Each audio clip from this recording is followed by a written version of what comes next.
copien ahí también y ahí sí que ya no debería haber más problemas de interrupción.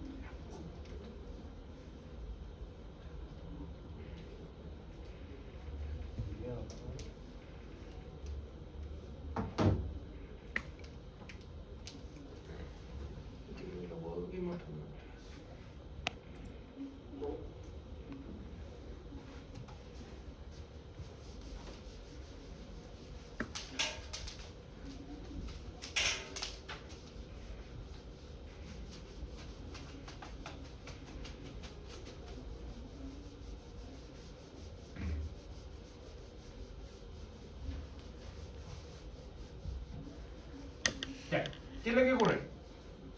Después de que ustedes logran armar el gráfico, digamos, de simplificado, con su factor de reducción y todo, siempre va a venir una pregunta acompañada de, ya, vea si su columna es capaz de resistir las cargas o no. Y ese va a ser un punto dado, ¿ya? O a lo más lo van a tener que calcular según, digamos, flexión, alguna carga externa. Entonces, dependiendo del punto, puede que quede en la zona segura, en la zona óptima, y con eso no habría que entrar en ninguno de estos pasos, ¿ya? Ahora, casi siempre va a pensar la pregunta de que no esté cumpliendo, o al menos alguno de los puntos que demos no cumple. Entonces, el que no cumple, ¿qué significa?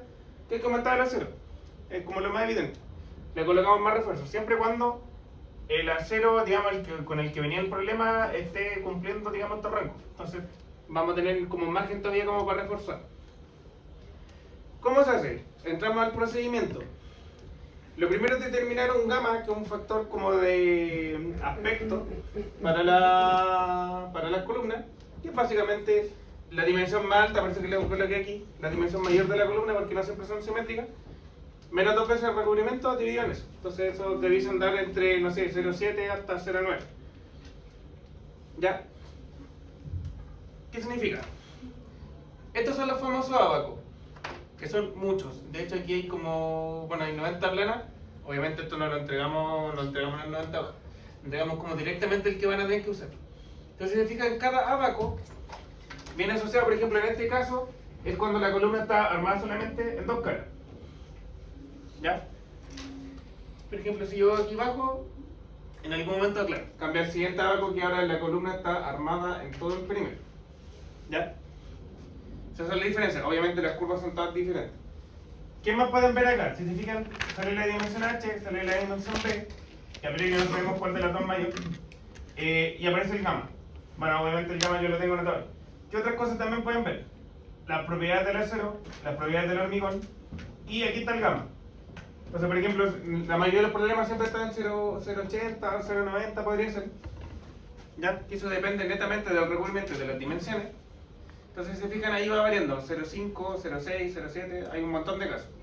¿Ya? Y dependiendo también la calidad del hormigón. Entonces, por ejemplo, el problema que vamos a ver, que claramente ya no alcanzamos, pero para la siguiente clase, o el que quiera verlo, porque esto está subido en Canvas, yo de hecho anoto, por ejemplo, revisar el gráfico de la página 13. ¿Qué? Entonces la columna está armada en 2 caras, y el gamma en realidad da un poquito más, da 0,72, pero uno lo aproxima hacia abajo, ¿ya? De manera conservadora. También pudiese darse el caso que el gamma de, no sé, 0,75 y entre comillas tendrían que hacer como un promedio entre los dos, pero siempre es más conservador usar el gamma inferior. ¿Ya? Si quieren ahí lo podemos dejar anotado, aproximar hacia abajo por último.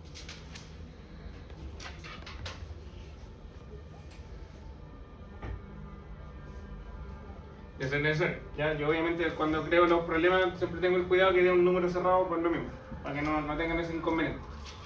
Entonces, si se fijan, el primer paso, si voy a usar los procedimientos de la estabilidad, es calcular el gamma, la relación de aspecto. Luego, que sé cuál es el hormigón, entonces si se fijan, ya tengo que ver también cuál es el tipo de columna, por eso que lo dibujé los dos, identificar si la columna es de 2 caras o las 4 caras. Así ya, estoy en estos gráficos, busco el del hormigón y busco el del gamma. Entonces, ahora que ya identifiqué cuál es mi gráfico, tengo que hacer un par de cálculos adicionales, que es calcular la excentricidad, que es el E, para poder sacar la pendiente, que es un valor de E dividido en H. Todas estas líneas que van acá son las pendientes. Si se fijan aquí, E dividido en H es 0,1, 0,2, 0,3, así sucesivamente. ¿Ya? ¿Qué quiere decir eso? Que cuando yo vea el análisis me estoy moviendo como en esta zona, ¿ya? Dependiendo de la excentricidad. Otra cosa, que por eso que lo dejé anotado aquí como con el... Va a depender del ábaco que estemos usando. Ahora en particular si estamos ocupando este no hay problema. En general, si yo no lo divido por FH, me quedaría lo que está acá. Si se fijan, básicamente es el phi-PN. Recuerden que cuando uno calcula esto, dice que es mayor al P último, o en un estado límite que son iguales. ¿Ya?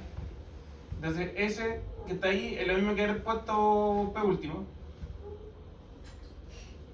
Y abajo P por H es lo mismo que haber calculado el área bruta de la sección. ¿Ya? Entonces, lo mismo que tengo que anotado, con la única diferencia que aquí está normalizado, digamos, no queda con unidades, sino que queda como al dividir por FC', elimino el megapascal. ¿Ya? Pero eso es porque en otros abacos no trabajan de esa manera. ¿Quién creo que es el que está acá? Claro, si se fijan acá es lo mismo, P último y dividido por FC' por AG. Pero va a depender del abaco que ocupen, pero por eso es que yo igual lo dejo anotado más que nada como para que entiendan qué es lo que vamos a ocupar. Al menos en el curso debiésemos utilizar este, que es el que está subido en Canvas. ¿Ya? Entonces, lo que uno hace, según la solicitud que me dieron, es calcular su coordenada. O sea, es decir, bueno, si ocupo este, sería la carga última dividido en el área. Y acá sería el momento último dividido en el... bueno, sería como en el área por H. ¿Ya? Y le anotamos. Es como momento último dividido en el área por H. Profe, O P por H al cuadrado. ¿Da por el F también un FC? ¿El del F de puntuación? Claro, acá. Ahora si quieren, por ejemplo, podemos eliminar los FS y O sea, queda... el de arriba. Ah, sí. Accesible. Pero lo dejo anotado porque depende del gráfico. Entonces, calculamos el gamma, identificamos qué columna hay, con esto encontramos el gráfico que vamos a trabajar, que es ese. Ahora, en particular, cuando hagan el control a la solemne, va a venir la hoja, entonces no tienen como, entre comillas, que identificar nada. Van a calcular la pendiente, más que nada como para reconocerlo. Y con el punto, que yo de hecho aquí lo dibujé, por ejemplo, vamos a entrar a un gráfico, vamos a encontrar las dos coordenadas, y esa coordenada obviamente es coincidente con la pendiente que calculé. Entonces, bueno, ahí lo dibujé así como bien genérico, pero ustedes calcularán el punto y entrará, no sé, por aquí. Por ejemplo. ¿Ya? Coincidente con ese, coincidente con el de abajo. Ya con el punto, tenemos que encontrar las cuantías. ¿Ya? Era lo que yo les explicaba. Ustedes, por ejemplo, hicieron el gráfico simplificado y probablemente simplificaron el del 1%, el que está aquí. Entonces quiero dibujar algo así y algo así. ¿Ya? Muy genéricamente. Entonces, chuta, mi carga como estaba afuera, a priori si ustedes tienen un computador pudiesen ir cambiando el área automáticamente y van a ir graficando todo esto. Entonces van a encontrar el tiro donde está. En una prueba, obviamente, hacer eso les va a tomar mucho tiempo. Así que uno entra el gráfico. Del gráfico aquí yo digo, ok, mi punta está en este caso entre el 5 y el 6%, aquí van las cuantías, se fijan, llegan hasta el 8% arriba. Entonces tengo 1, 2, 3, entre el 4% y el 5%. ¿Ya? Entonces conservadoramente uno siempre elige la cuantía hacia arriba. Cuantía superior. ¿Ya? Entonces en este ejemplo ya el 5%. Entonces con ese 5% yo lo que hago es calcular la armadura total, y por eso que aquí lo anoto como armadura total, ya, porque sería el 5% por el B de la columna por el H de la columna, ya, y eso me va a dar una cantidad a cero. Es decir, a modo de ejemplo le vamos a estar anotando esto, lo vamos a ver la otra semana. Por ejemplo, me da 100 centímetros cuadrados, ¿ya? Entonces yo después les explicaba que cuando arman las columnas, uno lo primero que tiene que hacer es calcular la cantidad de barras que voy a tener. Es decir, recuerden que las columnas siempre van a tener la barra de los bordes, sí o sí, por el tema de los tribus, y después no sé a priori cuántas barras voy a tener hacia adentro. Entonces lo más fácil es recordar que las barras no pueden ir a más de 150 milímetros de distancia. Entonces, si ustedes ocupan esta ecuación, que al final sería agarrar el H, le resto los dos recubrimientos y le digo por 150, me va a decir al tiro cuántas barras son. Entonces, por ejemplo, en este sentido me dio 1, 2, 3, 4, 5, 6, 7, 8. Entonces les va a dar automáticamente 8 barras. Por el ejemplo que tengo aquí. Y el de aquí abajo va a dar 4. ¿Ya? Entonces con eso yo lo que hago es calcular el número total de las barras. Pudiese ser que cuando hagan esta división les da, no sé, 3,5 barras. Y esto yo lo aproximo al número hacia arriba, 4. Entonces ahora yo digo que tengo 8 arriba, 8 abajo, 16, más 2, 20 barras. Entonces por ejemplo aquí, como mi número total, son 20. Entonces yo lo que hago después es, ok, el acero total que calculé me estaba dando 100 centímetros cuadrados y en total, en toda mi columna, tengo 20 barras. ¿Ya? Entonces si yo hago la división, eso me da 5 centímetros cuadrados. Y con estos 5 centímetros busco el phi. Ya que me parece que barras del 32 son 6, algo en área. Entonces, al final mi respuesta es colocar 20 barras del 32. Pero ahora vamos a ver con el ejemplo y con un número. Ya, yo ahora estoy inventando como para que entiendan qué es lo que estoy haciendo.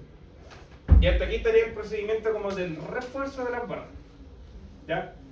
Ahora, ventaja es que por ejemplo, si ustedes partieron con un problema, ya no sé, pues, mi problema original tenía barras arriba y abajo nomás, yo ya tengo automáticamente que mi problema tiene, no sé, 3 barras arriba, 3 barras abajo. Entonces ya tengo como mi número total entre comillas, sé que son 6 barras. Entonces como para no modificar el problema, lo único que voy a hacer es cambiarle el diámetro. Entonces aquí cuando lleguen como a esta parte, que les da el área total, directamente, entonces esa área tengo que dividirla por las 6 barras y les va a dar cuánto lo que se requiere como de diámetro de barra mínimo para que cumplir eso. ¿Ya? Entonces esas son como las opciones, o lo que les va a ocurrir. Yo sé que de repente es como en la teoría puede ser un poco confuso, pero ya ahora que le vamos a meter el número el próximo lunes, les va a quedar súper claro. Una consulta, el arroba H que está en el dibujo, ¿no es el mismo que el gamma H que está en el lado? El gamma H. El que está ahí arriba en el lado, donde está la sección.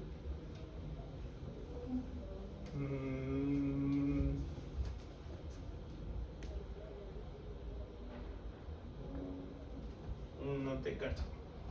Que arriba en el lado hay como un dibujo, una sección que dice gamma H, si no me equivoco, como en la vertical. Ah, acá. Sí, ese. No, no es lo mismo, porque ese es el gamma que calculamos acá. Y que netamente tiene que ver con una relación del aspecto o cuánto es como el largo útil entre comillas que hay aquí. Ya, pero a priori tú no sabes si esto tendrá una barra o 2 barras o 3 barras. ¿Cachai? Entonces eso después lo terminas calculando. ¿Ya? Que va a depender de la cantidad de fierros que te está dando. Entonces, yo lo que tengo para la siguiente clase, bueno, es un ejercicio donde me dan las barras, calculo el gráfico, veo el punto y después lo refuerzo, ya porque obviamente no cumple, así que me tengo que meter al abaco para sacar los valores. Y después tengo otro ejercicio que lo que hago es diseñarle el acero según una solicitud, ¿ya? Entonces como al revés, es decir, como que parto al tiro desde acá y no calculo como el gráfico simplificado. Esa es la diferencia, porque entre comillas recuerden que cuando uno calcula el gráfico, lo que anoté aquí abajo, requiero conocer el acero porque si no, no hay manera de dibujarle o calcular todos los puntos que yo les mostré, los 3 puntos. ¿Ya? Entonces, como no conozco el acero, chuta, ¿cómo lo resuelvo? No meto los abajo, porque tengo las secciones, ¿se fijan acá? Tengo que conocer si esto está armado así o perimetralmente y ya de aquí directamente con las solicitaciones veo cuánto es el acero. Esa es la ventaja, entonces más rápido. Así que eso. Si tienen dudas, cualquier cosa, me van preguntando. Ah, listo.